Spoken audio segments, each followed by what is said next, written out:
Well, good Saturday morning, everybody. It is March 13th, and it isn't a bad day out there today. Today, we're going to make our move into the fourth chapter of Acts. We're going to look at just the first four verses, verses 1 to 4 today, is all we're going to bite off today. And if you remember, apologize, computer's printers decided to kick on. So I apologize for that. At any rate, yesterday we left off at chapter 3 with Peter speaking, and actually he just ended his second sermon that we are aware of in the second sermon in the Christian church, I guess we'll call it. So he referenced in that some verses in Genesis, actually a verse in Genesis chapter 22, verse 18, and through your offspring all nations on earth will be blessed because you have obeyed me. And that is God's promise of blessing all the world through the Jewish nation.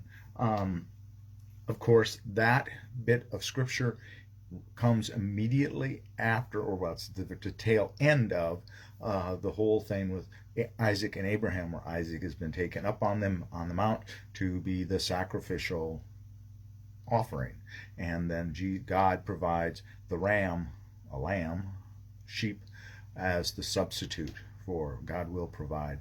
And so this is the place there is, and it's none too subtle reference or inference towards Jesus having taken the place of that. Jesus was provided as that sacrifice. So that's what's going on there. And I didn't mention that. I forgot to mention it yesterday, so I want to mention it leading in today. And that's an important part. It's an important part of that whole story. That whole story with Isaac and Abraham is not the most fun story to talk about or to preach about in the scripture, but it is a foreshadowing of Christ on the cross. Is the way you really have to look at it in a nutshell. I'm trying to be as brief as I can. So let's look at where we're at in chapter 4, these first four verses. So Acts 4, 1 to 4.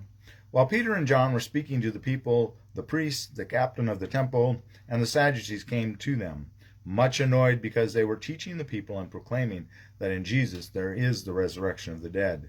So they arrested them and put them in custody until the next day, for it was already evening. But many of those who heard the word believed, and they numbered about 5,000. Excuse me. So Peter, has just got done preaching, and now both of them appear to be talking to the crowd. And the interesting thing is what has annoyed them, per se, here isn't they don't mention per se teaching about Jesus, but specifically teaching about the resurrection. Remember the priests are Sadducees. They don't believe in the resurrection. That's a no-go. That's not part of their theology. And so that's at least that's what verse 2 tells us here, is what's annoying them, is that they're annoyed about the resurrection. And one of the things you have to also bear in mind about this is that the temple here, and depending on where you were at in the temple, I'm sure, you very likely, because it was up high, you had a clear vision of Mount Olive across the way, across the Hidron Valley there. And that is where those tombs are. If you remember, we talked about the tombs, and that's where the resurrection, the Pharisees believed that's where the resurrection was going to begin. It was in that cemetery. That's why Jesus talked about these stones would cry out and all of that. So remember that's part of it. And they could easily have been talking and say, look over there, there's this resurrection. That's where it's going to begin. It's a coming, and Jesus is going to come again. Remember, we talked about that yesterday, that they were talking about the second coming, which of course is the resurrection. That might be the resurrection that they're inferring there, but they don't mention Jesus in particular. But they were proclaiming that in Jesus there is the resurrection of the dead. That's through Jesus why that graveyard is going to be resurrected. That's why all are going to be resurrected. So that's what's going on there.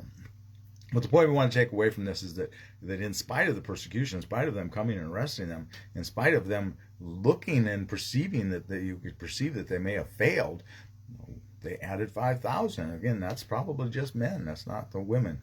Though they're probably, it's hard to know where they're preaching at. If they're preaching in the court of the Gentiles or the women's court or the men's court, probably, I'm going to guess they're probably in the men's court, but who knows? We don't really know for sure.